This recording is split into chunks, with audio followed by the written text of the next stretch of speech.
Assalomu alaykum aziz do'stlar. Sizlarga bugungi videoda oyiga eng kamida $1000 topsa bo'ladigan, hattoki oyiga 3-4-5 top topganlar ham bor bo'lgan kasblar haqida gapirmoqchiman. O'zbek xalqi boy bo'lsin degan, o'zbek xalqini boy bo'lishiga o'z hissamni qo'shaman degan niyatim bor. Bilasizlar, shuning uchun sizlarga bugun 7 ta tez boyisa bo'ladigan, oyiga $1000 dan ko'p topadigan kasblar haqida gapirib bermoqchiman. Bu kasblarni hammasini O'zbekistonda, Rossiyada, Qozog'istonda bemalol qilsanglar bo'ladi. Bu kasblarni qilish uchun institut o'qish, magistraturada o'qish yoki ko'p kitob o'qish shart emas aziz do'stlar. Bularni tez o'rganib, tez yo'lga qo'yib, tez pul topsanglar bo'ladi. Kim tez pul topmoqchi bo'lsa, videoni oxirigacha ko'rsin va videoga albatta like bosib qo'ysanglar, yana shunaqa videolarni ko'proq chiqarishga harakat qilaman. Ushbu videoni oson pul topmoqchi bo'lgan, tez boymoqchi bo'lgan yaqinlarimizga yuborib qo'yamiz. Har doimgidek videomizni ko'rganlarga sovg'amiz bor. Sovg'amiz mana shu Tibbin Nabaviy degan juda zo'r kitob. Shu kitobni qo'lga kiritmoqchi bo'lsanglar, shu kitobni mana shu ofisimga kelib, men bilan yuzma-yuz tanishib, menga bermoqchi bo'lgan savollaringlarni jonli menga berib, men bilan gaplashib o'tirib, bitta rasmga tushib, storiesga rasmiylarni men qo'yaman va kamida 50-100 ming odam sizlarni keyin taniydi. Mana shu sovg'ani qo'lga kiritmoqchi bo'lgan insonga bitta savolim bo'ladi. Bu savolim nima? Siz hozir nima ish qilasiz? Nech pul topasiz? 5 yildan keyin o'zingizni qayerda ko'ryapsiz? Nech pul topmoqchisiz? Mana shu savolga izohlarda javob yozasizlar va kimni javobi eng ko'p like yig'sa, o'sha insonga mana shu sovg'ani qo'llarim bilan topshiraman. Aziz do'stlar, bu yil eng mana svejiy trendga chiqqan kasb bu Amerikada dropshipping biznesi.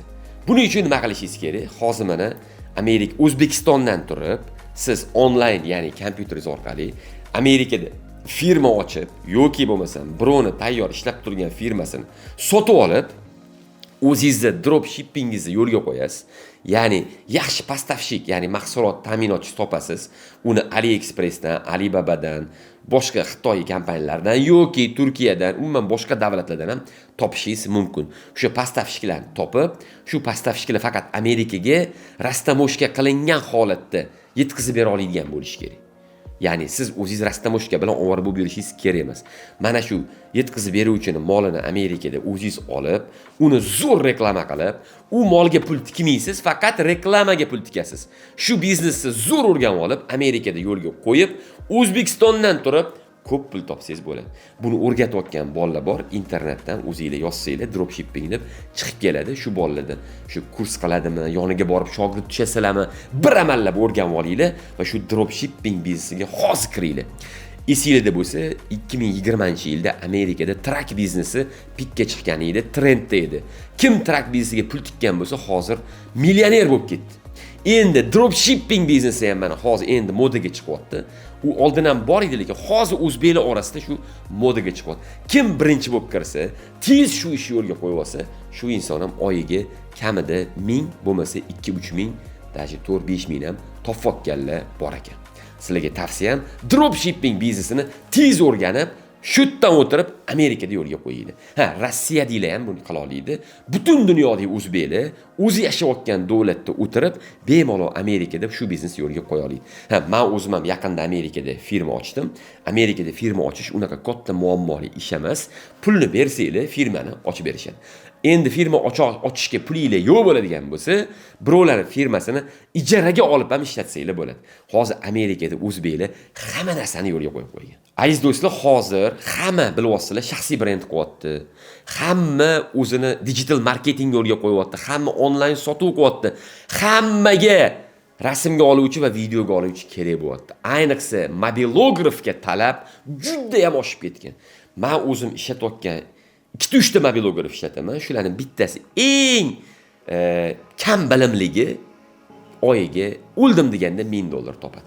Ya'ni siz yoshsiz, siz studentsiz, hatto siz uyda o'tiruvchi ayol bo'lsangiz ham, ayollarning sohasida ham mobilograf qilsangiz bo'ladi. Hozir mobilografga talab juda yuqori. Oddiy mobilograf, eng kam bilimli mobilograf bitta kompaniyani o'ziga olsa, oyiga kuniga 2 ta reels tayyorlab bersa, oyiga 60 ta reels bo'ladi. 20 dollardan bo'lganda 1200 baht. To'g'ri, bitta kompaniyaga 30 ta 20 ta reels kerak bo'lmaydi. Shuning uchun bitta mobilograf kamida 2 ta, 3 ta, hatto 4 ta proyektni olsa, har bittasiga 10 tadan tayyorlab bersa, 40 ta video. 40 ta videoga 20-25 dollardan har bittasiga pul olsa, bu degani 800-1000 dollaringiz уже есть degani. Va bu ishni qilishingiz sizni boshqa bitta ishda ishlashingizga ta'sir qilmaydi. Ya'ni siz boshqa ishda ishlab turib ham, bo'sh vaqtingizda ham mobilograflik qila olasiz. Yoki siz institutda o'qiyotgan bo'lsangiz, talaba bo'lsangiz ham bemalol institutda o'qib turib, mobilograflik qilsangiz bo'ladi. Darslaringizdan chiqib shu ishni qilaverasiz. Mobilograflar hozir trendda. Kimdagi mobilograflikni, ya'ni videoga olishni, rasmga olishga vaqtim yo'q yoki ko'chada ko'p yura olmayman deydigan bo'lsa, uyda o'tirib qiladigan yo'li ham bor. Ya'ni siz mobilograflikni bilan hamkorlikda ishlaysiz, ya'ni video editor bo'lasiz. Bu ikkalasi bir-biriga bog'liq kasblar. Ya'ni kimdir videolarga oladi. Masalan, men ham shaxsiy brend qilgan paytimda mobilografga qiynalardim. O'zim videoni zo'r olardim, lekin uni edit qilishga, uni montaj qilishga, unga effektlar berishga vaqtim bo'lmasdi va u ishga bilmasdim. Siz yaxshi bir video editingni o'rganib olsangiz, montaj qilishni o'rgansangiz, mobilograflar sizga videoni tashlab bersa, siz kuniga 2 ta, 3 ta, hattoki 4 ta videoni ham montaj qilishingiz mumkin. Uyda o'tirib ishga bormasdan, bola chaqali ayollar ayniqsa yoki qo'shimcha pul topaman degan insonlarga zo'r kasb video editorlik. Yo mobilograf, je bo'lmasa video editor bo'lsanglar, oyiga 500 dan 1000 gacha bemalol qo'shimcha pul topasizlar. Agar video editing bilan doimiy shug'ullanadigan bo'lsanglar, kamida 1000 dollar topasizlar. Chunki hozir video editorlarga talab juda katta. Ayniqsa professional video editorlarga, professional mobilograflarga talab nihoyat darajada katta. Men o'zim taniydigan zo'r mobilograf bolalar, ular ham video editorni ham o'zi qiladi, ham o'zi videoga olib beradi. Mana shunaqa bolalar oyiga 3-4 ming o'ynab kulib topib qo'yadi. Aziz do'stlar, men sizlarga taklif berayotgan ideyalarim shu 7 ta ideyada qaysilari sizga yoqgan bo'lsa, izohlarda yozinglar. Menga shu ideya yoqdi deb. Yoki qaysi ideya bo'yicha savolinglar bo'ladigan bo'lsa, savollarni bemalol beringlar. Shaxsan o'zim savollaringizga javob beraman. Shu kasbni tez egallab, tez boyib ketsanglar va meni haqqimga bitta duo qilib qo'ysanglar va ushbu videoga bitta like bosib qo'ysanglar, sizlarga katta rahmat aytaman. Yana bitta zamonaviy kasb, hozir bilayotgan bo'lsanglar, hamma firmalar endi o'sha raqobatga chidolmasdan shaxsiy brend qilyapti, onlayn sotuv tashkil qilyapti. Hammaga digital marketing kerak bo'ladi. Digital marketing bu qanaqa kasb? To'g'ri, sal qiyin bo'lib eshitilishi mumkin. Hamma buni qila olmasligi mumkin, lekin yoshlar bemalol qila oladi.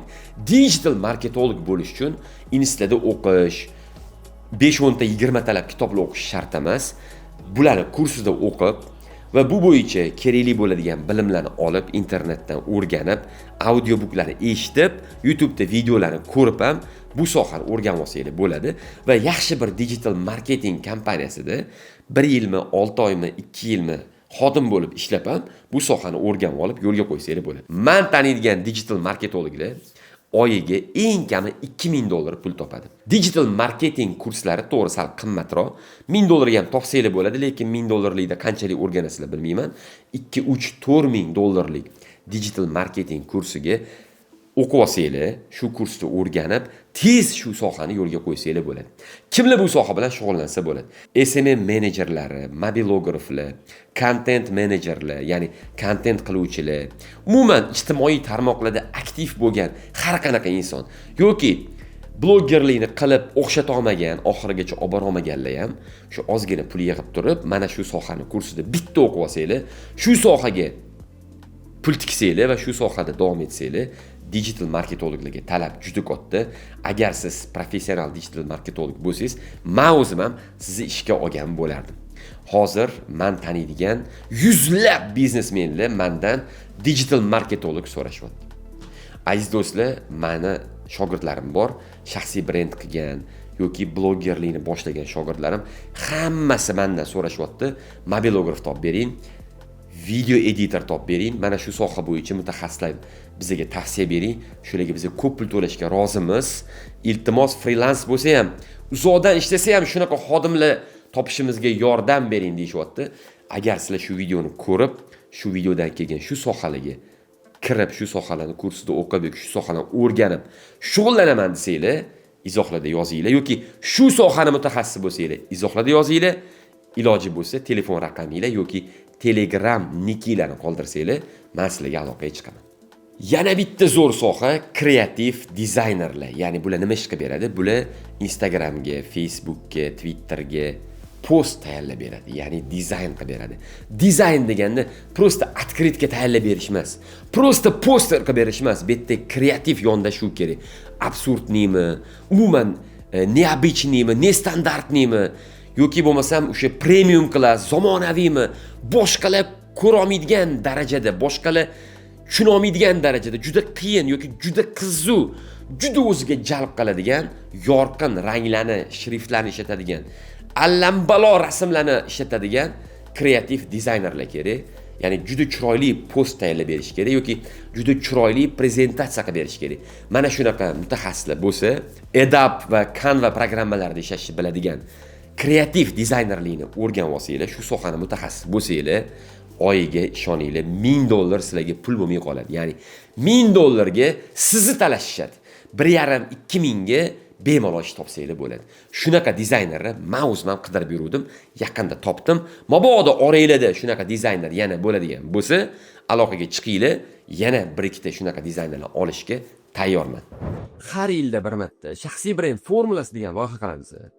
Oldingi yili shu loyihamizda 350 ta inson ishtirok etib, shaxsiy brend qilishni o'rganishdi va bundan tashqari 10 ta tadbirkorni tanlab olib, VIP shogird qilib oldim. Ular bilan birga, ularning kontentini birga yozdik. Nima mavzularda gapirishlarini, strategiyalarini birga qo'ydik va kollaboratsiyalar qilib, ularni mashhur bo'lishligiga maksimum yordam berdi. Bu yil ham yana shu shaxsiy brend formulasi loyihamizni boshlaymiz. Agar siz ham o'zingizni shaxsiy brendingizni yo'lga qo'ymoqchi bo'lsangiz, yoki bo'lmasam hozir yo'lga qo'ygansiz-u kutilgan natijani ola olmagan bo'lsangiz, nima mavzularda gapirishlarni bila olmayotgan bo'lsangiz, hoziroq quyidagi silkaga bosib telefon raqamingizni qoldiring. Endi unaqa rassom yoki haykaltarosh bo'lishingiz shart emas. Kreativ dizaynda siz sun'iy ongni ishlatishni ham bilib olsangiz, o'zini programmalari bor. Sun'iy ong programmalarini ishlatib, zo'r dizaynlar ham tayyorlasangiz bo'ladi. Shu sun'iy ongga integratsiya qilgan kreativ dizayner bo'lsangiz, oshiqingiz olchi. Aziz do'stlar, bundan 4-5 yil oldin hamma IT ga e'tibor qaratdi. Hamma kod yozishni o'rgandi, Python o'rgandi, C++ o'rgandi, .SQL o'rgandi, databazalar qildi. Ya'ni IT ga ko'pchilik e'tibor qaratdi va IT ning mutaxassisi bo'ldi. Lekin hozir sun'iy ong kod yozib berayotganligi uchun IT mutaxassislarini hali ham talab katta, lekin oldingichalik katta emas. Hozir IT sohasida nima qilish kerak? IT sohasida sun'iy ongga o'tish kerak. Sun'iy ongga hattoki ITchi bo'lmasangiz ham qilsangiz bo'ladi. Hozir mana men o'zim ham sun'iy ongchi bolalarni topib qidirib yuribman. Bir nechtasini topdim. Ular bilan hamkorlikda proyektlar yurg'izyapmiz. Chet eldan ham topdim sun'iy ong mutaxassislarini. Ular bilan ham hamkorlikda ish olib boryapmiz. Sun'iy ongga, ya'ni sun'iy ong mutaxassislariga talab juda katta va bu yaqin 10 yil ichida bu talab oshib ketaveradi. Hech qachon kamaymaydi. Farzandlaringlarni sun'iy ong bo'yicha mutaxassis qilib yetishtiringlar. Buning uchun IT da o'qish ham shart emas. Sun'iy ongga kurslarida o'qib ham sun'iy ongga qanaqa qilib biznesga integratsiya qilishni o'rganib olgan mutaxassislar hozir juda ham talabgor. Ya'ni siz sun'iy ongga qanaqa biznesda qo'llasa bo'ladi yoki qaysi sun'iy onglarni biznesga integratsiya qilsa bo'ladi. Shuni o'rganib olsangiz va shuni uslugasini ochib qo'ysangiz, eshigingiz tagida biznesmenlar o'chiribdi turadi aziz do'stlar. Bunaqa mutaxassislar ham oyiga o'ldim deganda qo'shimcha ish tarzida ham $800,000 topadi. Doimiy sun'iy ong integratsiyasi bilan shug'ullansangiz, oyiga 2-3 ming bemalol topsangiz bo'ladi. Sun'iy ongga biznesga integratorligi, mutaxassisligi juda katta talabdir. Siz hattoki O'zbekistondan turib, butun dunyodagi kompaniyalarga ham sun'iy ongga integratsiya qilib berish bo'yicha konsultatsiya sotsangiz bo'ladi. Sun'iy ongga integratsiya qilish bo'yicha servis sotsangiz bo'ladi. Va mana shu ish orqali ko'p pul topsangiz bo'ladi. Xodimlar olib, ularga o'rgatib, xodimlar bilan birga ham ishlab, hattoki 5, 10, 15 ming, $20,000 pul ham topsangiz bo'ladi. Ha, nega Anvar aka bu ishni o'zingiz qilmaysiz degan bo'lsangiz, men ham bu ishni hozir qiziqyapman. Bu ishni bir nechta shogirdlarim bilan hamkorlikda boshladim. Hattoki farzandimga ham sun'iy ongga o'rgangin, integratsiya qilishni yo'lga qo'ygin deb, uni ham shu sohada kurslarda o'qityapman. Aziz do'stlar, oranglarda aytishniklar bormi? Izohlarda bor deb yozib yuboringlar va aytishniklarga shu tavsiyam yoqdimi? Sun'iy ongga o'rganish qanchalik qiyin deb o'ylaysizlar? Men shaxsan o'zim 1 yildan beri o'rganyapman va ancha-muncha narsa o'rganib oldim. Sun'iy ongga biznesimga o'zim integratsiya qilish orqali marketologga, digital marketologga, content managerga, youtuberga, tiktokkerga bo'lgan talabim kamayib ketdi. Hozir shularni o'rniga men o'zim bitta ishchim bilan bir nechta loyihamni kontentlarini sun'iy ong yordamida o'zim qildim. Sizlarga ham tavsiyam, sun'iy ongni hozir o'rganinglar. Yana bitta zo'r soha ROP, ya'ni rukovodитель отдел продажи, savdo bo'limi rahbari lavozimi hamda call center sotuvchisi. Hozir shu sohaga juda talab ko'p. Mana bizning o'zbek klubimiz bor. Klubimizda 70 ga yaqin tadbirkorlar bo'lsa, deyarli o'shani yarmidan ko'piga hozir ROP kerak. Hammasiga call center sotuvchilari kerak. Bulardan tashqari bizani mana o'zimni 500 ga yaqin O'zbekistondagi biznesmen tadbirkor o'rtoqlarimga hammasiga call center sotuvchilari kerak. ROP, ya'ni o'sha call centerni boshqaruvchi inson eng kamida o'sha boshlang'ich stavka oyligi 700-800 dollardan boshlanadi. Agar siz shuni o'rganmoqchi bo'lsangiz, ROP kurslarida o'qib chiqinglar. Kimga ROP kursi qiziq bo'ladigan bo'lsa, izohlarda menga qiziq deb yozib yuborsanglar, ROP bo'lmoqchiman deb yozib yuborsanglar, sizlarga bir nechta kurslarni tavsiya qilaman. Men o'zim bunga o'qitmayman. O'qitadigan bolalar bor, shularni tavsiya qilishim mumkin. O'zingizlar o'rganib olasizlar. Call center sotuvchiligiga ham o'qish kerak, o'rganish kerak yoki shu soha bo'yicha ish qidirish kerak. Borib shu call center sotuvchiligini o'rganib olsanglar, ya'ni telefonda yoki Telegramda sotishni zo'r mutaxassis bo'lsanglar, men biladiganlarim eng kami 500 dollar pul topadi. Bitta o'zi oylik 3 milliondan boshlanadi. Va mana shu sohani o'rganib olgan odam zo'r sotadigan bo'lsa, oyiga 1-1,5 ming dollar takka topadi. Ayniqsa ayollarga tavsiyam, call center sotuvchiligi lavozimini o'rganinglar, shu ish bilan shug'ullaninglar, ko'p pul topasizlar, uyda o'tirib bo'sh vaqtingizda ham boyib ketsanglar bo'ladi. Agar siz call center sotuvchiligi lavozimida bir necha yil ishlagan bo'lsangiz, tajribangiz bo'lsa, hozir lavozimingiz call center menejeri lavozimigacha ko'tarilgan bo'lsangiz va bu sohada o'zingizga ishonchingiz katta bo'lsa, Anvar Abduqayimov komandasida ishlamoqchi bo'lsangiz, sizlarga mana ssilka tashladim, Telegram kanalimizning adminini akkaunti.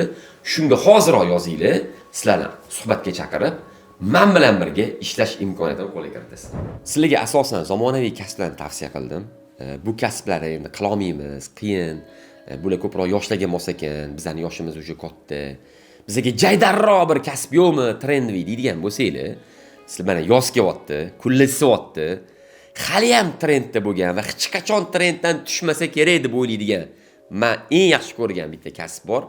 Bu kondisioner va xolodilnik remont ustasi kasbi. Yoki shu xolodilnik va kondisioner ustanovshchiligi kasbi. Bu kasb menimcha hech qachon o'lmaydi, chunki to O'zbekistonda xudo shu quyosh chiqaraverar ekan, yozda shu 40-50 daraja issiq bo'lar ekan, bu kasb doim trendda turaveradi. Men taniydigan kondisioner va xolodilnik ustalari hali ham oyiga 1,5, 2, 3 ming dollar pulni bemalol topishyapti. Birorta kambag'al yoki mashinasi yo'q kondisioner ustasi ko'rdinglar yoki xolodilnik ustasi. Men ko'rmadim. Va yozda, ya'ni 1-maydan boshlab 1-sentyabrgacha bironta bir ustani telefon qilib topa oldinglarmi o'z vaqtida? Ayniqsa arzonchi ustalar bor, ularni telefon qilib topish juda ham qiyin va arzonchi ustalar kuniga kamida 18 soat ishi bor. Mana shu xolodilnik va kondisioner ustachiligini o'rganinglar, eng zo'r ustalarga shogird tushinglar, ularning xizmatini qilinglar, kasbini zo'r o'rganib, duoyi potahasini olib, sizlar ham shu sohaning ustasi bo'linglar. Ayniqsa Rossiyaga, Janubiy Koreyaga, Qozog'istonga, Turkiyaga, Yevropaga, Polshaga ishga ketayotgan o'zbegim millatiga tavsiyam, xolodilnik va kondisioner ustachiligini o'rganib, keyin ketinglar.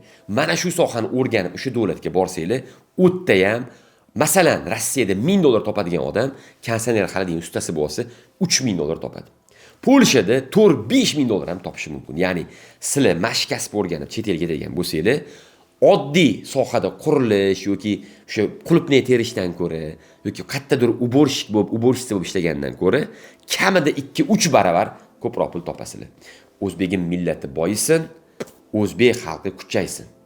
O'zbek xalqi dunyoda boshqalarni ishlatadigan millatga aylansin deganlar bittadan like. Bugungi videoda sizlarga 20 ta ideya bermoqchi edim, lekin YouTube'da bu uzoq bo'lib ketganligi uchun sizlarga 7 tasini eng qizuvlarini va jaydarlarini YouTube'da sizlar bilan bo'lishdim. Qolgan 13 ta trendiy kasblarni bilmoqchi bo'lsanglar, hoziroq pastdagi silkaga bosib, Telegram kanalimga o'tib olinglar va har kuni mendan yangi ideyalar va meni hayot tarzimda Instagram va YouTube'da ko'rsata olmaydigan temalarimni ko'rib, men bilan har kuni birga bo'linglar.